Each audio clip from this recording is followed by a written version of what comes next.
Here's a cool story you put in here. Back to the book. Carlos came to my care several years ago. He was 7 years old at the time, but he had to retire from the teams. During an operation in Iraq on a raid that resulted in an intense firefight, he and his handler approached a building suspected of housing cached munitions. Just short of the entryway, a remotely detonated IED threw the pair back several yards. Carlos broke his back and his hind legs and hips and collapsed his sinuses and his lungs. For privacy reasons, I can't go to the injuries his handler sustained, other than to say that they were extensive. Medical personnel acted quickly, and both the dog and the handler survived. Carlos nearly prevented that emergency treatment from being initiated. Despite the severity of his injuries, he crawled to his handler's side and took up a defensive perimeter near his fallen comrade. No one trained Carlos to do that. He did it for one reason: loyalty. And that can't be taught, just like it can't be in people. It can be reinforced. It can be conditioned, tweaked a little bit one way or another. It can be broken for sure. But that is, in my opinion, a primal, genetically inherited trait that either exists or it doesn't, just like with heart. And that's something that's excruciatingly rare, obviously, both in humans and in dogs. And that's one of the ways I test a dog is I want to test their heart and see if when push comes to shove, if they want to fight me. And Carlos was a warrior of the highest magnitude, no doubt about it. He spent several years with us, and then ended up. I retired him to a dog friend of mine in Florida that had him for a little while. And the last picture I got of him was watching the Super Bowl, laying on a leather couch with a Kong in his mouth, a couple weeks before he died. So, right on. Yeah, he got the full spectrum, got the full retirement. Good deal. Dogs possess, here back to the book, dogs possess the capability to be loyal.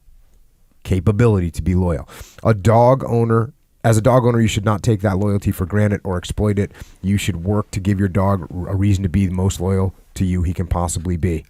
I mean, does that not go 100% with human beings as well? Yeah. It's let your dog know that he can trust you. Yeah, be a leader.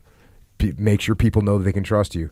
I mean, come on. Here's another interesting little story you got in here. So you got a guy, Bob, who whenever he's working on his car, he loses his temper, goes crazy, throws tools around. He doesn't know why his dog doesn't, like it.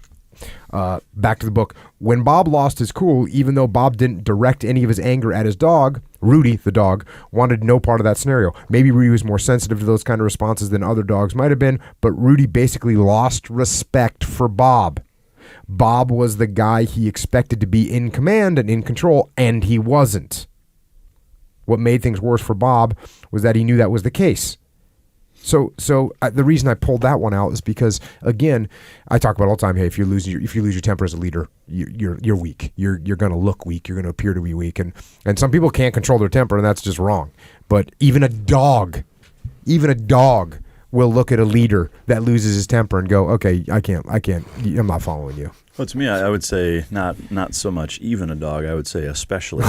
Well, there you go. Because it's, I can't talk to my dog and say, hey, sorry about that. I lost my cool. It's not going to happen again. I'm still your boss, but let me make it up to you. Whatever. Yeah. Not that that's how you'd approach it anyway. But my point is that you have that A plus B equals C principle in everything. It's whether it's shaping behavior that you desire, it's eliminating undesirable problem behaviors that you've inadvertently created. It's breaking trust and ruining relationships. One of the things that I like to tell people, and again, it's with human relationships also, is that trust is like a piece of paper. Mm-hmm.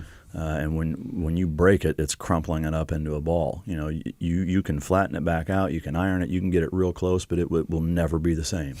If you truly break it, the way that a lot of people do, be careful with that, because you only get one crack at ruining it, and then you're faced with an uphill battle. The nice thing with dogs, where they're more forgiving and pliable mentally than our human. You put them in the trunk of the car for a couple hours, and you're still all right. Yeah.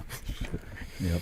Then the transverse of that is if you show your dog that you're unflappable and you consistently project an image of authority, then your dog will understand he can count on you. So don't lose your temper, and don't do that as a leader either.